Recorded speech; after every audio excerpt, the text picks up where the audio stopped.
Yan, ito naman po si Rimulya will revive probe into 2021 Parmali corruption scandal. Agree tayo kung meron. Bakit hindi? Pero ho sana, nandito na tayo eh. Kasi dyan parang magpa-from the start ka na naman or kung ano pang gagawin. Pero dito po sa flood control na marami na hong tinuturo, dapat unahin na natin kasi nandun na. Konting-konti na lang yan eh. Konting-konti na lang biglang, alam mo yung malapit na biglang, wala mo na, ayawan na. Hindi muna tayo anong tawag dyan? Blue ribbon, cancel muna, next time na lang. Okay ho yun, Sir Rimulya. Okay yan. Kung sino dapat managot. Pero kasi parang napanood na ho namin to eh. Parang ang dating nito papunta na naman ho sa Duterte. Baka lang ho. No hey tayo kay Sir Rimulya. Ganun na. Kasi masakit sa ulo kung ano pa sasabihin natin. Yun lang, nanawagan tayo sa kagalang-galang na Sir Rimulya. Okay yan. Pero unahin nyo na yung mas malapit na. Lalayo pa ba kayo? Andito na yung korupsyon, no? Nandiyan dyan na kinukuha na, oh. Tapos sisisid ka pa sa luma. Oo, pwede. Pero ito na unahin nyo kasi malapit na po dito. Huwag po puro Duterte. Yun lang ang sa akin. Kailangan, kung saan na yung mas malapit, hulihin nyo na. Andun na eh. Pakiusapan nyo. Tama na ho yung mga bendalo. Tapos hindi naman ibobroke pero bendalo. Parang naglalaro lang tayo ng words para lang mapaniwala natin yung mga kababayan natin. Pero para sa aking opinion, pare-parehas lang naman din po yun. Bendalo, broke dalo. Parang sinira mo rin. Nilaro mo lang yung letra. Yun lamang po. Pwede. Para sa akin, pwede yan. Pero unahin natin yung nakikita na. Kaya po mga kapatid, ano naman ang opinion nyo dyan? Doon tayo sa susunod. Ito naman. Ito na nanahimik to si Sir Bongo. Napakataas po ng ratings nito. Bakit? Kasi pag pupunta ka sa hospital, 'di ba? Minsan zero balance ka na, no? Kapag kahit malaki yung mga bill mo, pero dahil po sa kanyang programa 'di ba? Tapos ngayon si Trillanes, ganito naman ang gagawin niya. So sino pa yung mga makakatulong? Ano ba kayo? Bakit ho sir ganito? Bakit puro na lang ho Duterte? Bakit dati kayong mga kakamping, mga lumalaban sa gobyernong Marcos, bakit ho ngayon? Bakit parang nagkakaisa kayong lahat laban sa Duterte o alay ng mga Duterte? Parang ang dami hong naitulong ng Bongo. Yung ibang may mga sakit na wala silang pambayad, nasisiro, no? Pagka humingi ka ng tulong, 'di ba? Bakit biglang ganyan? Ang dami ho, mga kapatid, ang daming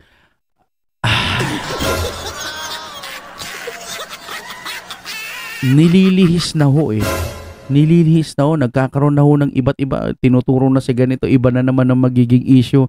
Samantalang dun sa flood control, ayun na oh, kitang-kita na oh, dadamputin nyo na lang. Tapos ngayon kung ano-anong mga lihis ang ginagawa ninyo. Sino sa inyong nakatikim na ho ng malasakit program?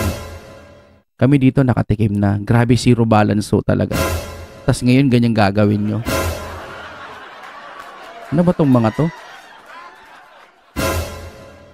Sana yung Panginoon natin siyang makapangyarihan gisingin itong mga para sa akin, mga nagkakamali. Dahil kung sino pa yung mga nakakatulong, yung pa talaga yung tatargetin nilang pabagsakin.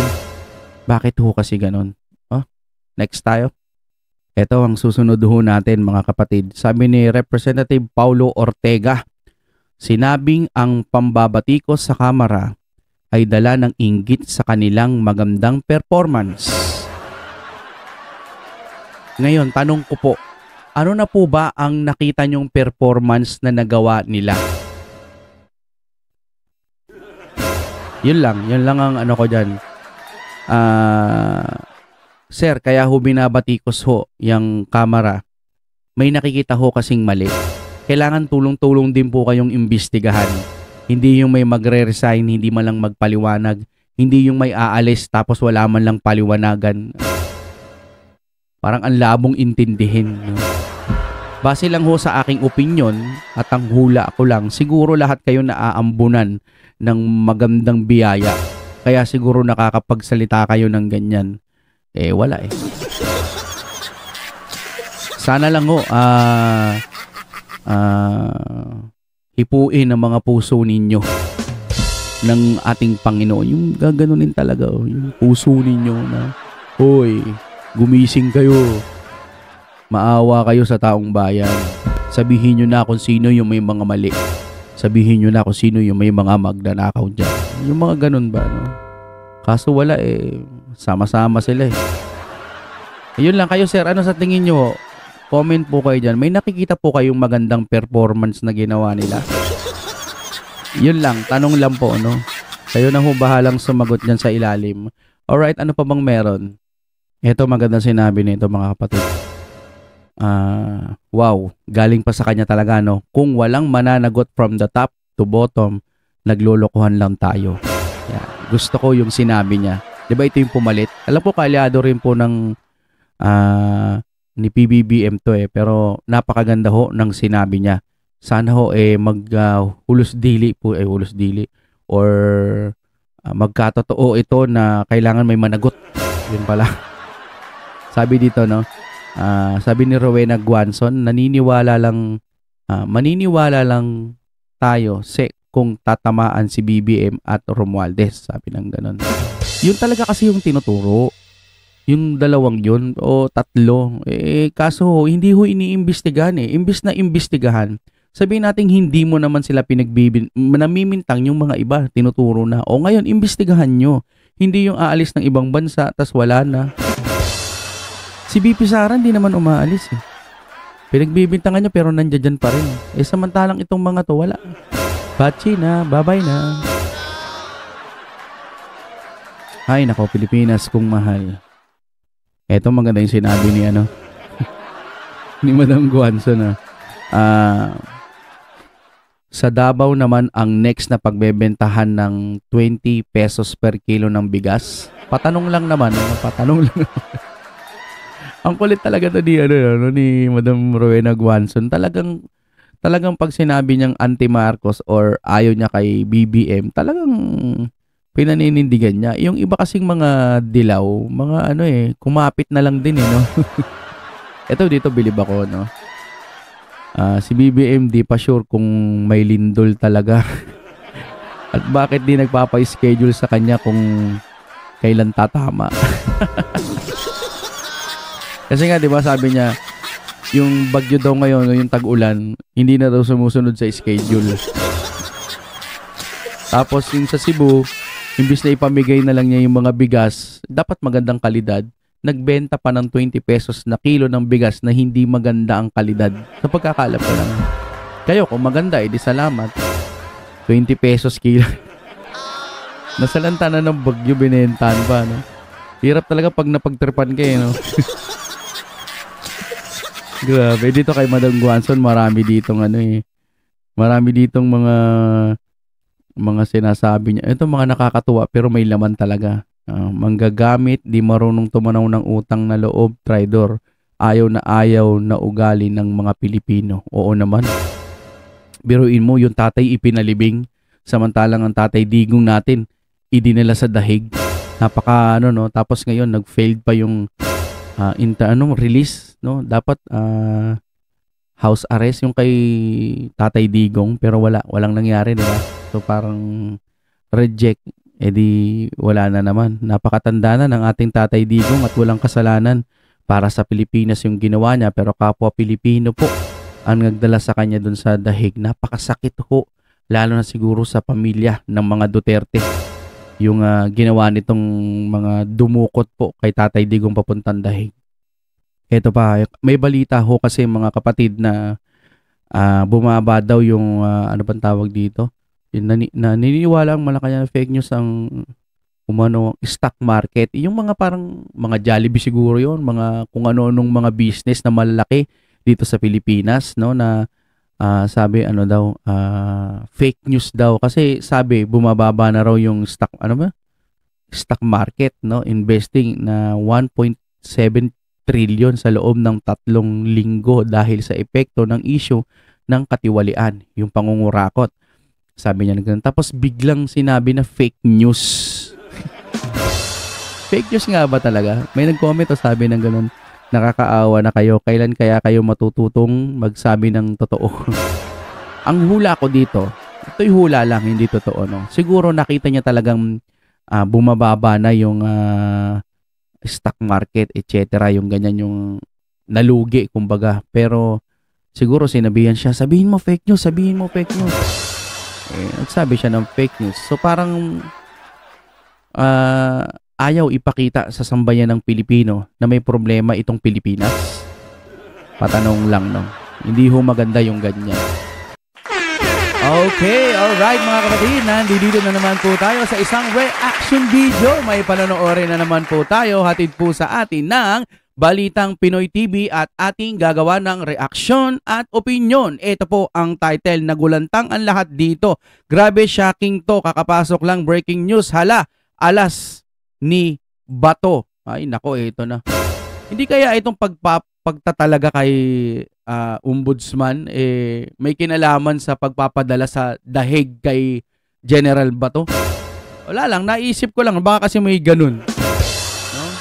Pero syempre, bago ang lahat, mag-ingat nga pala yung mga ibang kababayan natin dyan dito po sa Mindanao dahil grabe yung lindol, 7.6 ba?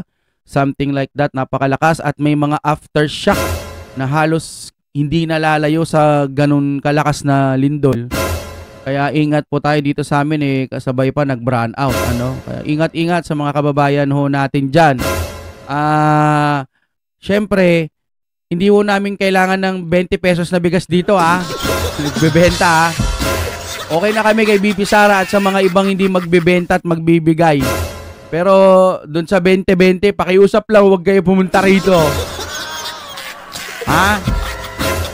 Yung bigas nyo parang low quality pa, tutulong na lang, ibebenta pa. Yun.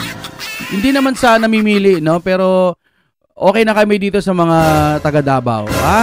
Simulan na po natin. Kung gusto nyo naman ng mura na at mabilis na internet, nandito na ang Fiber ni Juan. Maaasahan, kaya tawag na. Baka meron na sa inyong lugar ang Fiber ni Juan. Salamat, Fiber ni Juan, Sir Brens. Huwag mo muna akong zingilid. Ganun lagi, no? Okay, play na ho natin. Niloloko natin ang taong bayan nito. So baluktutin lang natin ang batas, wag nating babalin. Baluktutin lang. If it will fit us, it's bending the law. If it fits the Dutertes, it's breaking the law. Ganon. Pag confidential funds ni BP Sara, that's breaking the law. Pag confidential funds ni Bongbong Marcos, Deadma, bending the law. Malupit. Wala nga, hindi nga natin nababalitaan na iimbestigahan yung yung mga confidential ng iba. Lahat puro BP Sara. Kaya nga lagi natin sinasabi, ang tao ngayon hindi na po mga ob-ob. Pero dun sa mga, ewan ko dun sa kabila siguro. Dito kasi sa amin, nalalaman namin bakit laging Duterte lang ang punterya ninyo? Hindi ba kayo nahihiya? Kalalakin yung mga tao, tapos babae lang kalaban ninyo. Iya. No? Tayo. Ang lupit mo, boying. Pero kasi this is very serious. Naku, malapit na. Malapit na ang katapusan ng mga magnanakaw sa Pilipinas. So ito na, may isa pang testigo. May tumawag sa akin na ma-assure ba daw na... Uy, ano yun? Ma-assure. Narito ang Balitang Pinoy TV. Okay. Pero bago po tayo magsimula, ipapaalala ko lang po, wag pong kalimutan i-like tong video na ito Pagkakita nyo pa lang, like nyo po agad ang video na ito, itong vlog na ito. And sana po, doon sa mga hindi ko pa po subscriber, yan, subscribe naman po kayo dito, konting lambing dito sa channel ni Coach Oli News PH. Tayo po ay magbabalik muli. Ito, pag-usapan muna natin itong best friend ni Bongbong Marcos bago natin puntahan itong patungkol sa korupsyon ni Marcos na kilalang-kilala na sa buong mundo. At marami pa po tayong i-discuss. Pero ito muna. Gusto ko makita nyo to. Naku, matindi po ito. Nakakatawa ito. O ano sabi? Sometimes you have to bend the law. Yes. But you're not breaking the law. Yo. Para naman tayo nagloloko, Base lang ho sa pagkakaintindi ko. Sometimes you bend the law, pero you don't break the law. Ano ba yan? Basta, may tayo sa English Sa pagkakaintindi ko, babaliin mo pero hindi mo naman sisirain. Ano pong pagkakaiba nun? Gumamit ka lang kasi ng word na bend. tapos broke, o magkaiba nga, pero halos iisa lang din ang ibig mong sabihin nun. Bendalo, pero hindi bubrok. Sige. Eto, abogado, pinaglaruan na yung salita.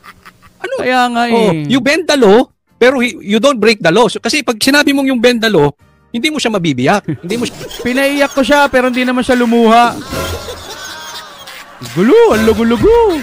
Ang ating, ano ba naman yan? Bakit kasi ganito? Ay, nako. Paano na lang kung may kausap kang mga anga-anga, tapos, oo nga, hindi naman talaga niya sinira, binend lang. OMG. Only in the Philippines. siya mababali. Bend mo lang, konti lang. Ha? Sa salita, ang tawag namin dyan, sa mga kalalaki, hindi po ito kabastusan na, but this is reality. Oo. Ano sasabi? Ang ibig sabihin nito si Bongbong Marcos, walang tuduhan. Ulo-ulo lang. Ulo-ulo lang. Pwedeng pabaon kahit ulo lang. Patungo sa tenga. Shout out, Sir Abadon. Mula sa liig pa ibaba. Pwedeng pabaon kahit ulo lang. Kininanam at apo. Parang ganun no? Ganon din yun. Inulo-ulo mo di ba? So, hindi niya babaliin ng batas. Babaluktutin lang from this. So, yan ang Secretary of Justice natin dati. Ha? So, anong difference nang babaliin lang ng konti doon sa parang binroke mo na rin? Naman parang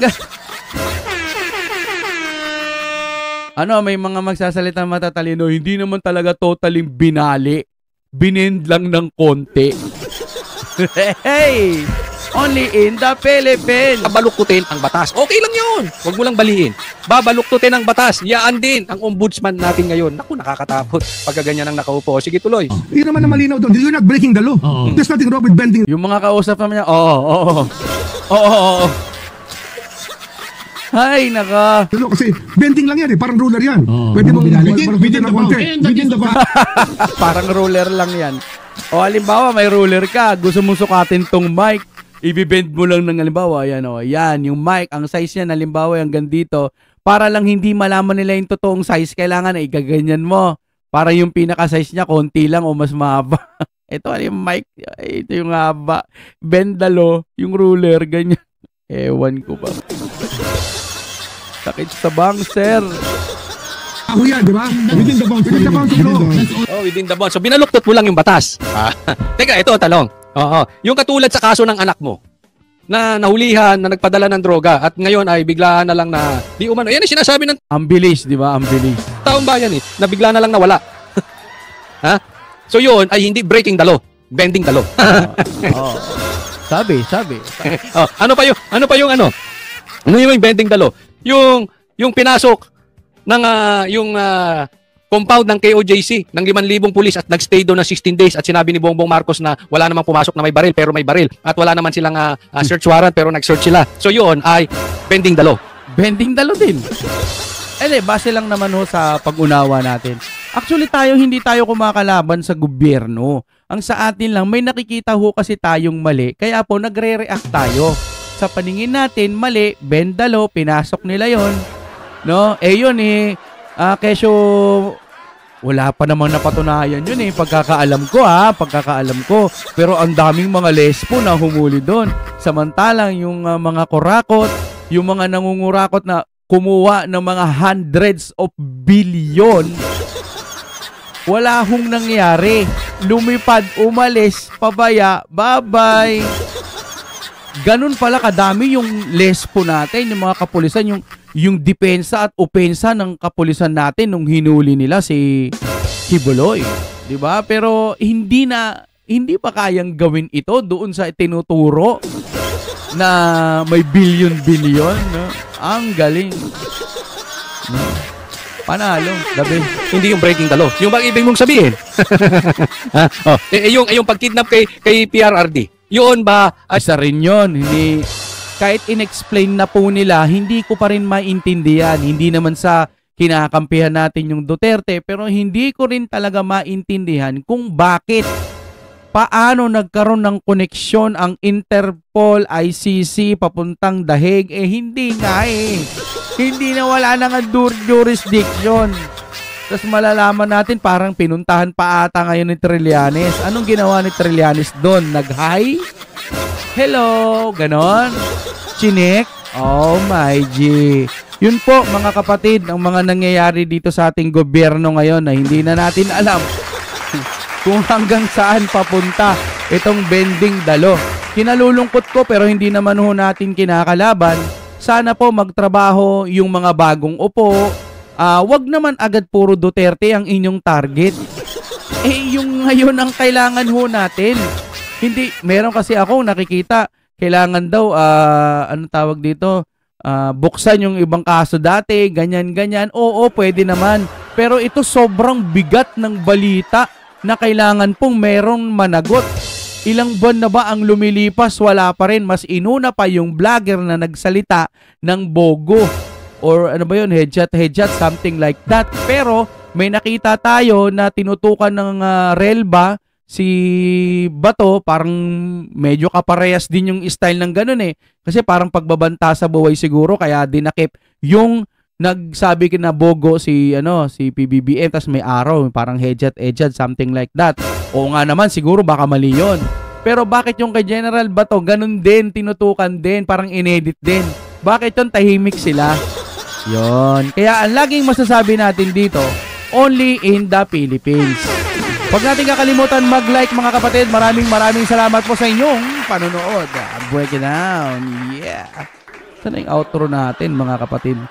Lagi po natin alalahanin, dun po tayo lagi sa tama. Huwag tayong masisilaw sa mga kung anong sinasabi lang ng mga bias media.